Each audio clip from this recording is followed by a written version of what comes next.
গোসল করাই দিছি, মাথা মুছাই দিছি, এখন চুপচাপ বসে থাকবেন, ঠিক আছে? লড়াচড়া করবেন না, আমি রান্নাটা শেষ করি। আচ্ছা ঠিক আছে দাও। আর যদি কিছু লাগে আমাকে ডাক দিবেন, ঠিক আছে? এখন আবার কে আসলো? ভালো আছো? হ্যাঁ ভালো। ভালো আছো? হ্যাঁ ভালো আছি, তুই কেমন আছো? এই আলহামদুলিল্লাহ ভালো আছি, বসো। তোর শাশুড়ি দেখলে আমার শরীরে জ্বলে যায়। এত আধিক্যতা করতে পারস তুই? একটা প্রতিবন্ধীর লই আধিক্যতা শুরু করে দিছিস। আম্মু কি বলো, উনি আমার শাশুড়ি, এরকম ভাবে কথা বলো কেন? চুপ থাক। শাশুড়ি মায়েরা তো মনে এমন যত্ন করস নাই।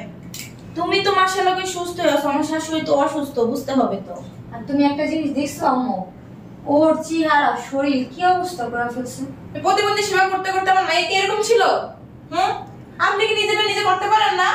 খালি বইয়া খায় আর খাওয়াই দেয় খায়। কি বলেন আপনি বেন? আপনি দেখতেছেন না যে আমি হাঁটতে পারি না? হাঁটতে পারেন না, এটা কই বইয়া। আম্মু কি বলো তুমি? চুপ থাক তুই। ছোট মানুষ দেখে তুই বুঝছ না সবকিছু একদম। আর ওর বাপেও একটা দিছে প্রতিবন্ধীর ঘরে বিয়া।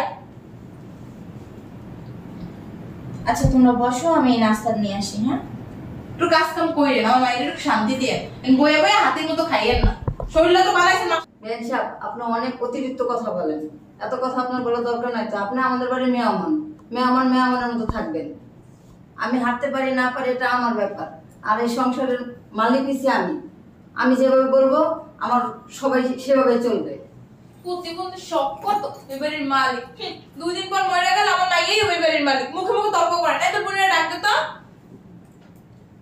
বলে উনি নাকি এবারের মালিক, উনি যে বলবে তো সেইরকম চলবে, এগুলো আমার বলে। আম্মা, আপনাকে আমি আদর জন্য গুম করি বলেন, তাও আপনি আমার আম্মুর মুখে মুখে তর্ক করেন কেন? আমি ওনার মুখে মুখে তর্ক করিনি। উনি আমি হাঁটতে পারি না, প্রতিবন্ধী, লুলা, তোমার কাটায় কাটায় আমি শেষ করে লাইতেছি। আমার যে সেবা যত্ন করো, আমি কি তোমাকে ভালো কম বাসি?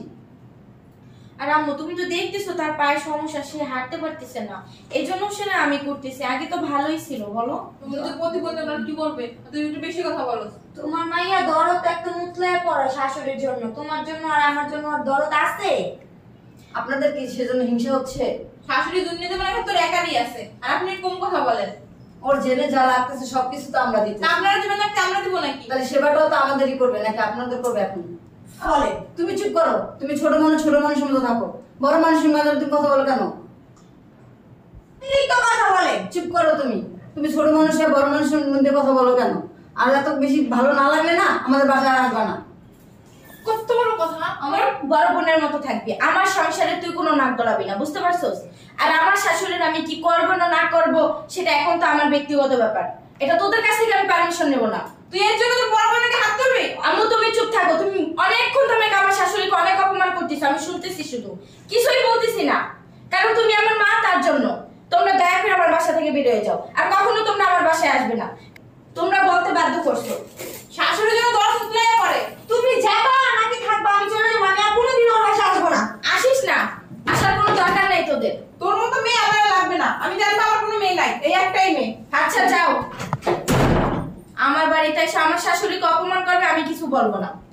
আম্মা আপনি কিছু মনে করেন না, আমি রান্নাটা শেষ তুমি করি। কি এখানে অসুখী আছো? আমি কি বলছি একবারও বলেন?